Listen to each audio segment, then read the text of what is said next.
nobody's plowed. Nobody has plowed for like the last hour. Keep going. Keep going. Don't hit Zach's truck. I will fuck you up.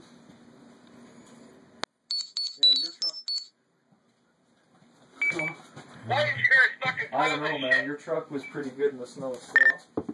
We did plow this shit, but every single minute it gets worse and worse. Of course, it got stuck. It got stuck this morning when Paul was trying to drive. If you see that mound of snow right in front of the fence pile, that and whatever you see next to the propane is what we've been doing for the last 4 hours. Oh, yeah, man. I don't know how you... Damn it. Okay, what do you want me to do with the truck?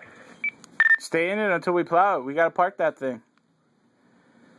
Okay, wish me luck. Not much. We got the GMCs ready. We're gonna be putting them out on Monday.